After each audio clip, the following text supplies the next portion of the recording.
Assalamualaikum warahmatullahi wabarakatuh. Nama saya Pramadya Sartikasari. Nama baptis saya Gertrudis. Saya asli Yogyakarta. Saya mulai masuk Islam sejak tanggal 24 November 2020 bersama anak-anak saya. Bertempat di kantor hukum Molo Center Yogyakarta. Sebetulnya sudah beberapa lama sih mencari mencari makna Tuhan gitu ya. Ketuhanannya seperti apa. Dari Katolik berpindah, awalnya berprosesnya ke Kristen sebetulnya malahan. Karena di Katolik waktu itu dengan pencarian menurut saya kok dengan beberapa banyak berdoa ke beberapa banyak Tuhan gitu menurut saya aja. Jadi ketika di Kristen kok lebih sederhana. Jadi pikir saya waktu itu benar tertuju kepada satu Tuhan.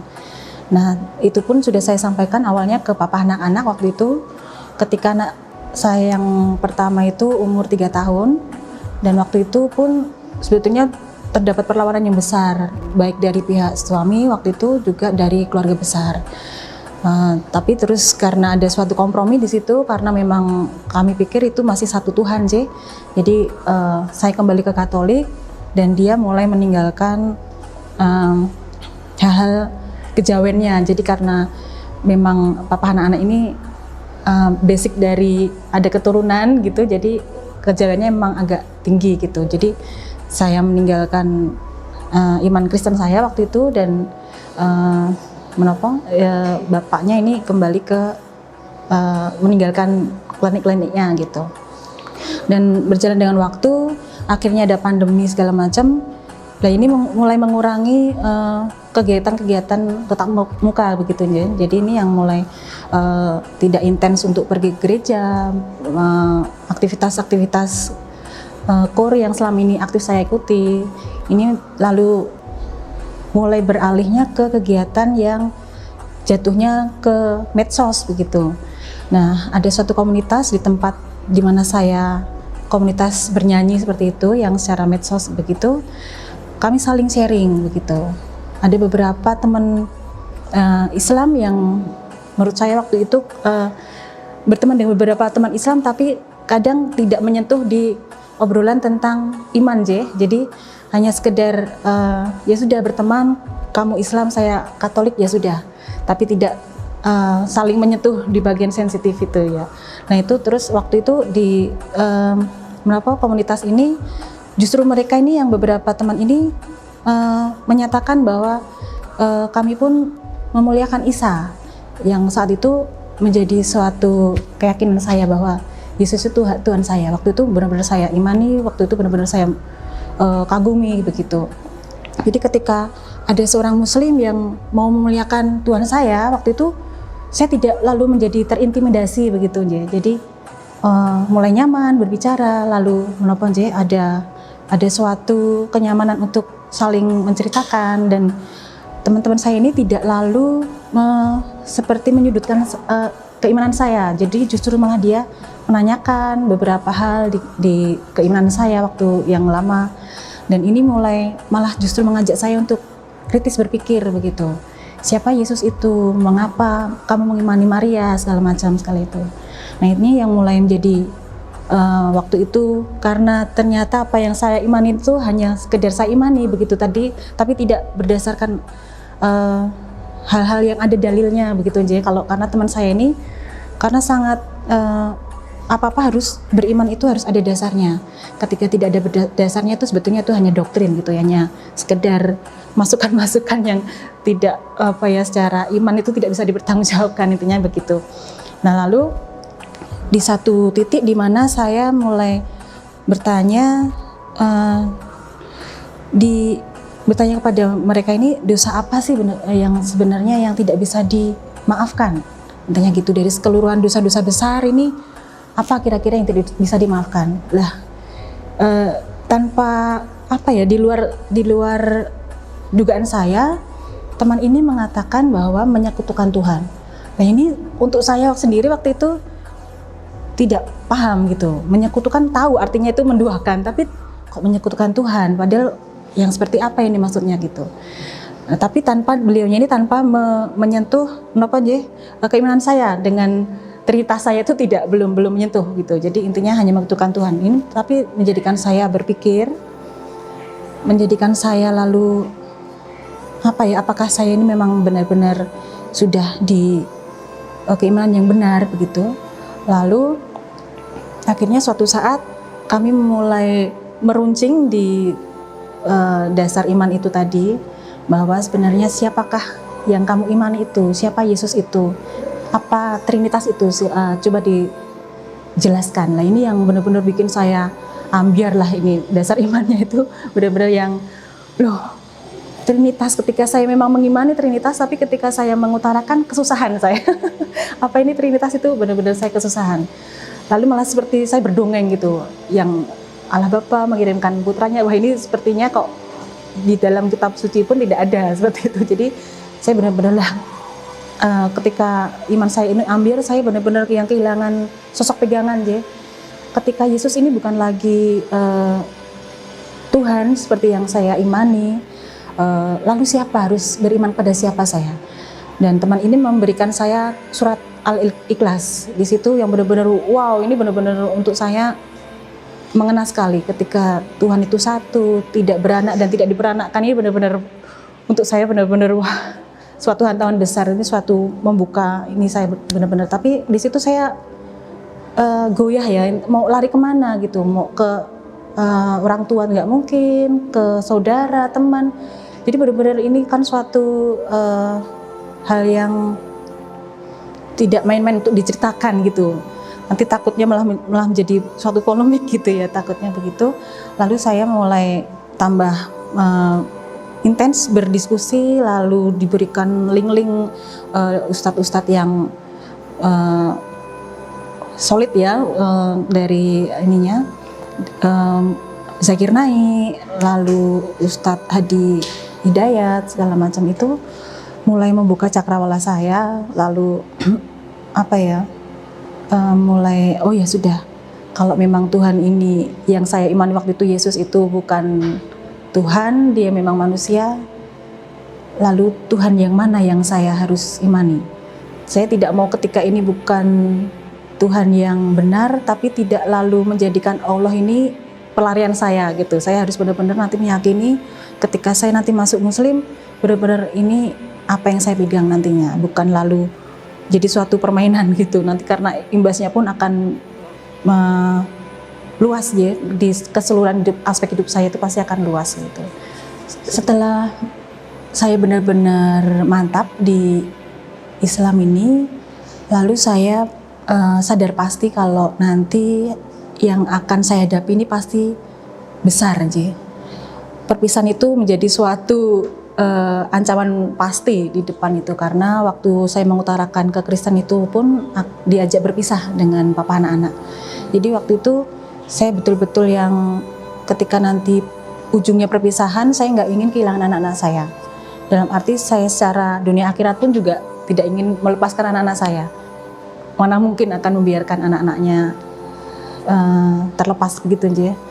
Lalu saya mulai, tapi ketakutan, awalnya ketakutan waktu menyampaikan ke anak-anak aja. Jadi nanti dikiranya saya yang aneh-aneh, saya yang mama nih apa-apaan segala macam. Jadi takut dibenci, takut dijauhi, takut segala macam ketakutan tuh ada. Tapi terus saya mulai berpikir bagaimana caranya menyampaikan ke anak-anak, tapi dalam suatu obrolan yang menyenangkan, yang mudah mereka pahami.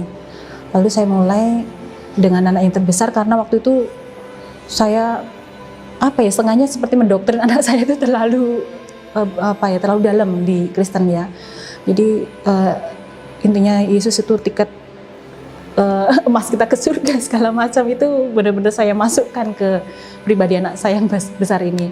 Tapi setelah diterima, mereka bisa meyakini apa yang saya yakini, benar-benar yang bukan tanpa paksaan. Ini lalu saya sampaikan kapan kita mau masuk Islam. Nah ini yang si besar ini sebetulnya masih minta saya untuk menunggu sampai lulus SMA sebetulnya. Jadi sebentar mah, nanti kalau ini Juni aja gimana gitu. Karena waktu itu sudah di pertengahan Oktober itu sudah kami semua mulai mengimani Islam ini bertiga, anak saya yang kecil. Lalu yang besar ini juga sudah fix untuk ya udah kalau ini nggak mungkin berlama-lama karena jelas ini rootnya beda gitu. Jadi ketika kalau Kristen Katolik masih adalah kesamanya, tapi ketika Islam dan Nasrani ini benar-benar wah tidak bisa diterima lagi ya ajarannya seperti apa gitu, nggak bisa. Lalu saya benar-benar yang ayo kapan kita mulai syahadat, tapi yang besar ini nanti mah kalau lulus SMA takutnya nanti papahnya akan menghentikan segala fasilitas, nanti rumah tangga akan gonjang-ganjing. Ini yang menjadi pikiran kami, pikiran anak-anak waktu itu. Lalu akhirnya waktu itu saya lari ke Mall of Center dengan Mbak Liana, waktu itu dengan Pak Amru juga. Waktu itu lalu kami diajak berdiskusi di kantor hukum Mall of Center. Di situ ada suatu obrolan. Jadi intinya ketika sudah mengimani hal yang benar, mengapa harus ditunda-tunda? Karena umur itu tidak ada yang tahu. Akan sehari, 2 hari, seminggu, 2 minggu, ajal itu menjemput, tidak tahu. Akan lebih dahulu dijemput maut atau hidayah itu sendiri. Jadi waktu itu ya sudah, sebetulnya tidak berencana waktu itu akan bersyahadat, tapi ketika itu ya sudah, saya fix dengan anak yang terkecil waktu itu bersyahadat terlebih dahulu, lalu disusul anak yang terbesar karena memang hidayah itu mahal itu tadi.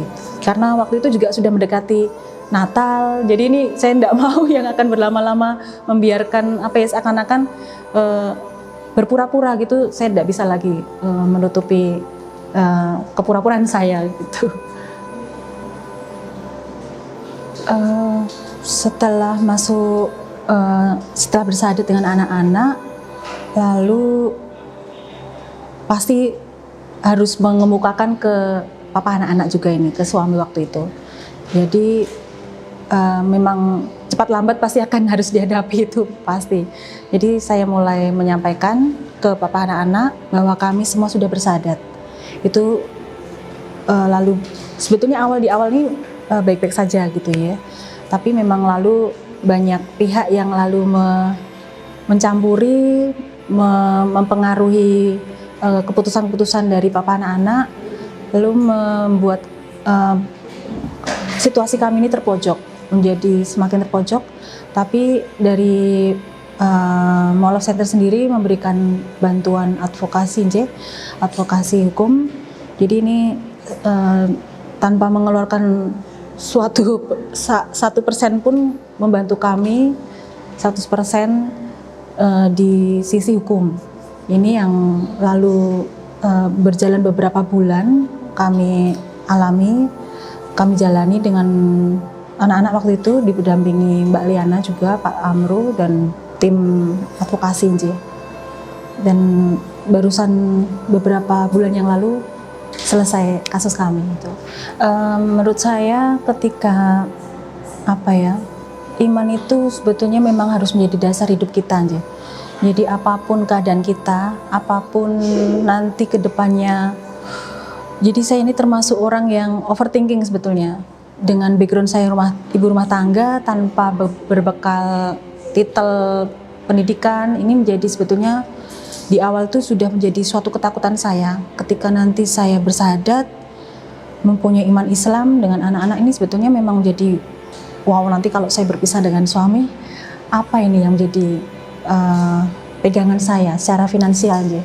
Itu menjadi suatu ketakutan saya. Tapi teman-teman yang support system saya ini benar-benar yang punya iman Islam yang besar, jadi meyakinkan saya jangan pernah takut, Allah itu yang punya alam semesta ini kok. Jadi kalau kita mengecilkan dengan penuh ketakutan itu sebetulnya mengecilkan Tuhan itu sendiri sebetulnya. Allah itu maha kaya, maha yang punya semuanya. Jadi waktu itu dengan semua ketakutan saya diyakinkan bahwa pasti ada jalan. Ketika nanti meninggalkan sesuatu untuk Allah itu pasti Allah akan berikan gantinya yang lebih baik dari apa yang sudah saya punya waktu itu. Jadi saya hanya yakin itu. Jadi bismillah waktu itu dengan anak-anak, apapun yang terjadi waktu itu sudah saya kemukakan di depan dengan anak-anak. Nanti justru malah skenario terburuk itu saya sampaikan ke anak-anak. Jadi nanti kita hidup menggelandang, nggak apa-apa dilakoni. Jadi itu benar-benar yang justru tidak memberikan hal-hal yang muluk-muluk begitu dengan anak-anak. Jadi nanti biar tidak shock ya di jalannya. Jadi begitu saya berikan semua skenario terburuknya, lalu anak-anak mau nggak saya tarik gitu, mau nggak gitu, mau, tetap mau. Ya yuk Bismillah. Toh nanti kalau kita senang-senang di sini, di akhirat dicelup-celupin rokok yang ngopo gitu. Jadi mending di sini kita hidup apa adanya, sederhana, tapi di sana jaminannya surga itu tidak tergantikan menurut saya. Jadi waktu itu ya sudah, saya Bismillah. Lalu harus mencari support system itu pasti, entah itu dia love center, entah itu dari teman-teman terdekat yang bisa mensupport secara ya finansial itu pasti J. Karena tidak ingin membebani, tapi juga sebetulnya pasti iya, karena dari tahapan merayap merangkak itu pasti. Tapi karena memang teman-teman saya ini berbasic iman yang besar ke Allah, jadi mereka pun nothing tulus bantu saya. Jadi akhirnya saya dicarikan pekerjaan, saya akhirnya dari yang gaji 850.000, saya menjaga toko underwear waktu itu, toko kecil. Tapi teman-teman tetap support, tetap percaya nanti Allah pasti cukupkan gitu. Dan saya yakin, jangan pernah ragu, pasti cukup gitu. Saya yakini cukup, dan memang benar. Lalu kesempatan itu datang. Lalu saya diberikan kesempatan tuh, dan jalannya tuh sangat lempar gitu ya, sangat enak gitu untuk dijalani. Lalu akhirnya mulai dengan anak-anak mulai yang settle gitu J. Anak-anak mulai jejak berdirinya, lalu yang besar setelah lulus juga mendapat pekerjaan juga. Jadi menurut saya untuk teman-teman yang ada di luar sana yang sedang galau, yang sedang mempertanyakan nanti masa depannya seperti apa, jangan pernah takut. Yang memiliki hidup kita, mati kita, rezeki kita dan jodoh kita itu Allah. Jadi jangan pernah takut. Toh nanti surga itu jaminan kita. Kalau kesan saya dengan Mall of Center Yogyakarta ini menemukan keluarga baru ya, keluarga besar baru yang benar-benar penangkul saya. Saya dari orang yang asing, benar-benar nggak tahu, tapi tidak dianggap asing gitu. Jadi saya justru dirangkul, justru dari keluarga yang sebetulnya dari awal erat, akrab, ini kok malah pada menjauh gini. Dan sedangkan orang-orang yang awalnya asing ini justru malah seperti saudara untuk saya. Jadi Mall of Center ini seperti rumah saya yang kedua gitu. Jadi banyak menemukan saudara, sahabat di Mall of Center, dengan pendampingan iman juga, pendampingan hukum secara advokasi ini juga benar-benar menolong saya. Terima kasih untuk Mall of Center Yogyakarta. Jadi karena waktu itu saya diberikan pendampingan hukum secara advokasi dari Mall of Center, karena dari pihak suami waktu itu kekeh tetap ada di agama Katolik. Jadi saya tetap di keputusan saya untuk memeluk agama Islam dengan anak-anak, tapi dengan papa anak-anak yang tetap ada di keyakinan Katolik. Ini yang membuat kami harus berpisah dan mendapat bantuan hukum dari Mall of Center Yogyakarta. Demikian, terima kasih. Saya Pramadya Sartika Sari, mohon undur diri. Assalamualaikum warahmatullahi wabarakatuh. Semoga bermanfaat untuk teman-teman di luar sana.